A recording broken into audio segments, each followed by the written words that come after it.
Ladies and gentlemen, thank you for joining. This is the Not Boring Medicare podcast because we do everything we can to make sure that Medicare is not boring. I've helped over 3,000 people. I've seen countless different, avenues different things that could happen. People retiring, people having low income, people having chronic issues, things like that. I've seen it all. There's not a scenario that I've come across.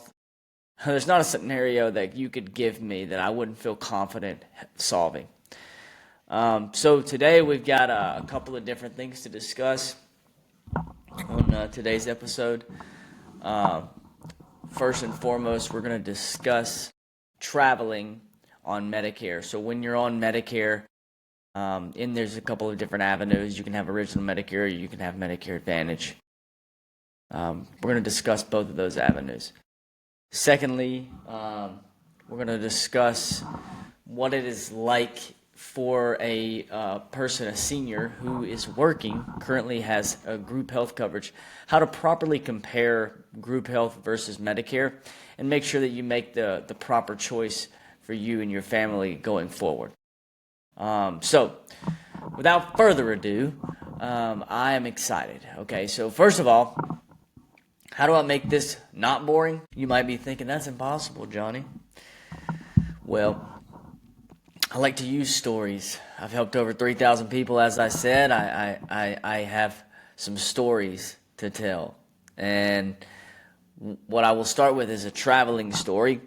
And this one dates back to a couple of years, actually a family member of mine, and this story just kind of leads me into explaining everything. But a family member of mine had a Medicare Advantage plan. They originally had a Medicare supplement. Due to their health, I told them that they should keep the Medicare supplement. However, sometimes people don't listen, so ended up choosing a Medicare Advantage plan. They went on the Medicare Advantage plan. After some time of being on the Medicare Advantage plan, they had a stroke. And this particular person, while they had the stroke, was traveling. If you're traveling with a Medicare Advantage plan and you have an emergency, everything is covered as in-network. So whatever your in-network costs are with that particular plan, if you have an emergency, it's going to be the same. So the emergency room, when you look at the summary of benefits, there's only one copay for emergency room copays. That's because no matter where you are, in network or out of network, that copay is going to be covered at whatever the in-network cost is. So if it's $150, no matter where you are in the country, it's going to be $150. Now, if you're out of the country, Medicare doesn't have to cover you out of the country. But the private Medicare plans, they choose to cover you out of the country as an added benefit, I would assume, because I don't think they would have to. But with Medicare Advantage, typically I've seen $200,000 to $250,000 worth of coverage annually, or maybe it's lifetime. But it's going to vary either way. With the Medicare supplement plan, it's $50,000. And the Medicare supplement plan covers 80%, and you have a 20% coinsurance. That would be an uncapped coinsurance, and the $50,000 would be capped for a lifetime. Okay, so obviously that can be hit fairly quickly. But traveling out of the country, there's always other products. We do not offer products for out of the country and for travel expenses. We just don't do that. It's just not something I've ever been into. I'm sure I could help you if you needed it. I could find somebody that can do it. I know I could. But it's just not something people normally ask for, and it's very, very rare. So we haven't added it in. Now, with the Medicare Advantage plan, to sum it up, it's going to cover probably around $250,000, and that's gonna be plenty of money, honestly, especially globally. For example, I stay in Paraguay a lot, and the MRI is $150 compared to $5,000 in the U.S. It's ridiculously more cost efficient. So the hardest part is going to be the filing process, because you're going to be responsible for filing it yourself. So traveling with Medicare Advantage, you will have more coverage, I believe, than you would with a traditional Medicare and a supplement. Traditional Medicare is not going to cover you out of network. It just doesn't do that. I'm not out of network, out of the country. Traditional Medicare does not have to cover you out of the country, and they're not going to. So they don't pay anything. If you have original Medicare only and you're traveling out of the country, you're not going to have any coverage. If you have a Medicare supplement to go along with your Medicare, you will have that $50,000 lifetime cap, which is a good amount of coverage out of the country, out of the United States of America.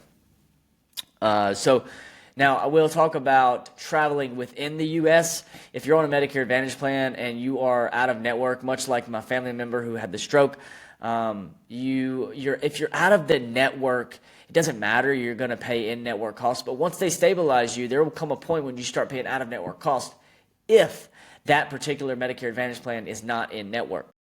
That being said, you have United Healthcare, you have Humana, you have Aetna, WellCare, Cigna. You have these massive companies that have large networks. Odds are there'll be a hospital or doctor's office nearby that can treat you, and you'll be paying in-network costs. And if it's a PPO, you can still have a max out of pocket and have coverage out of network as well. With the Medicare supplement plan, you can't beat it, man. Regular Medicare and a supplement is phenomenal.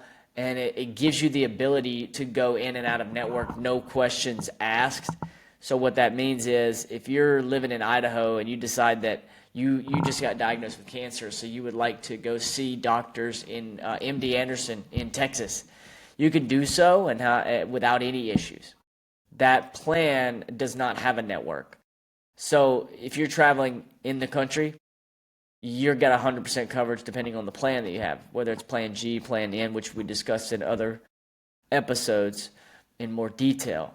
Depending on the plan you have is what the coverage is going to be. It doesn't matter where you are. As long as they take Medicare, you have coverage. You have full coverage. So traveling, nothing too heavy, not much heavy detail in there.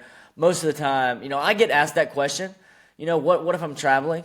If you're traveling, whether you're on Medicare Advantage or Medicare Supplement, to be quite frank with you, that doesn't really matter. You're going to have great coverage either way. If you're traveling outside of the country, it is to my knowledge that Medicare Advantage is a more adequate coverage. It covers a little bit more. But if you're in the country and you don't want to deal with network issues, Medicare supplements, this is not an episode to decide which direction to go in. This is simply informational based.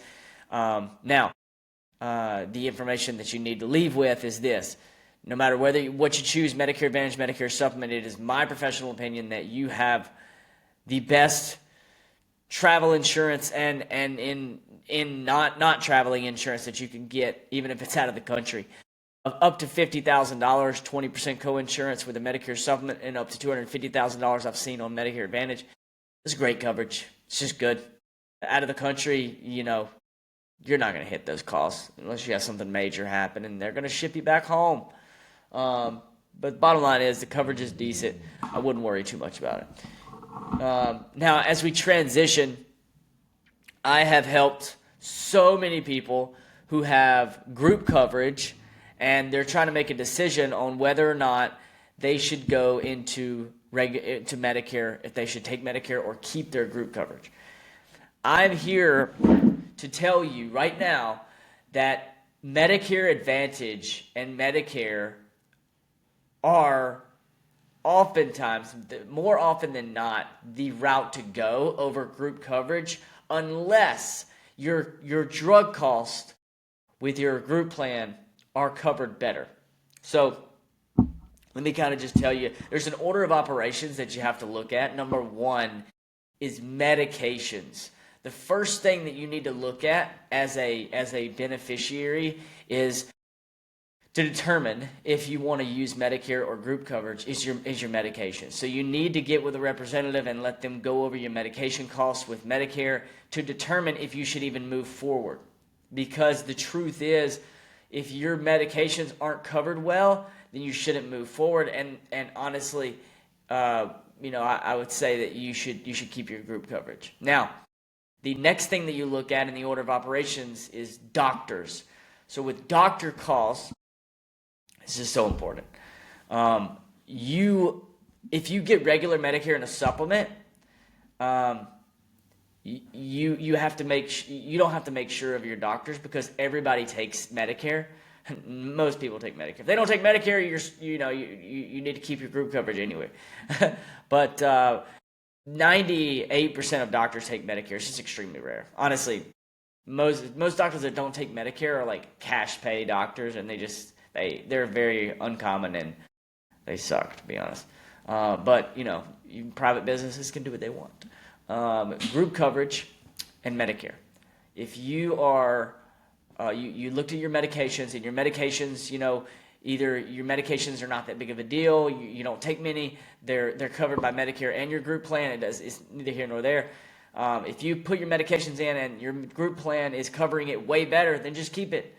Because that's the biggest one that I see. Whenever someone's getting off of group coverage, going on to Medicare, that's my biggest concern. Are they going to pay a lot more for any sort of medications that they take? So that's the first thing. Second thing is doctors. Make sure the doctors are in the network. Again, if you choose original Medicare and a supplement, you don't have to worry about it. If you choose Medicare Advantage, you will have your representative take the doctors, put them into a system, and they will determine if your doctors are covered by Medicare Advantage. The next thing is premiums. So obviously, if your group plan is $400 a month and Medicare is $300 a month, well, saving that $100 a month is nice, right? But we don't want to do it if your medications aren't covered or if your doctors aren't covered, right? So we just have to go by this order of operations. Number one is doctors, like I said. Number one is medications. Number two is doctors. And then number three is going to be premiums. So after you look at medications and doctors and determine if you should even continue on looking into Medicare, after that, you're going to look at what? Premiums. How much is this costing you? Is it more cost efficient for me to go with Medicare or with group coverage? Most of the time, Medicare is more cost efficient. If it is, then you can continue on. That being said, you have to look at your total cost. Total premium plus cost at the doctor's office and at the pharmacist. When you have somebody like me who has done this so many times, I can tell you what you need to do. I can't tell you how many times I've told people, look, don't get Medicare. Keep your group plan. I've told them that plenty of times because I'm going to do what's best, always. But there's so many different types of situations that could come up, right? But if you're somebody who has gone through the process, doctors, medications, premium costs, and then the next thing you're looking at is out-of-pocket costs, co-pays, deductibles, max out-of-pocket, things like that. Once you look at all that, then you really are in a situation where right? You have medication costs, are the doctors taking it, what's the premiums look like, and then what are the medical costs day to day. Once you have an idea of which one, most of the time, you're going to have a clear, concise option. It's either going to be like, obviously I need to get Medicare, or obviously I need to keep group coverage. Very uncommonly is it like borderline, But if you decide that you want to keep your group coverage, you will enroll in Part A only, and you will delay Part B. So that way you don't have to pay that premium. That Part B premium can be kind of a pain in the neck because there's no reason to pay it if you're not using your Medicare actively. You just have Part A, and it's a secondary hospital coverage for you. It's great. Part A, typically, as long as you've worked 40 quarters, you get for free, so you don't have to pay anything for it. Part B is going to cost you money either way. And if you're in a higher tax bracket, then you're going to pay more for it. So, to recap, if you're on group coverage and you're thinking about taking Medicare, you just need to obey the order of operations, medications, doctors, premiums, out-of-pocket costs. Once you get an idea of what direction would probably make most sense for you, and you can review it with a representative like myself or one of my team members, then you'll have an idea of which direction you need to go in, and you'll be able to easily take that path. So today has been a information overload. It's always information overload with Medicare. Hopefully I didn't make it so boring for you. Thank you for joining in on the Not Boring Medicare podcast. Real Insurance Podcast. My name is Johnny Brock, and I appreciate you so much for joining in, and I look forward to seeing you on the next episode where we're going to be discussing low-income programs. So if that's you, if you feel like you're in a low-income program situation, make sure you tune in. That is a very beneficial and informational episode. So I'll see you guys next week. Thank you so much. God bless the USA. God bless you, and God bless Medicare. Thank you.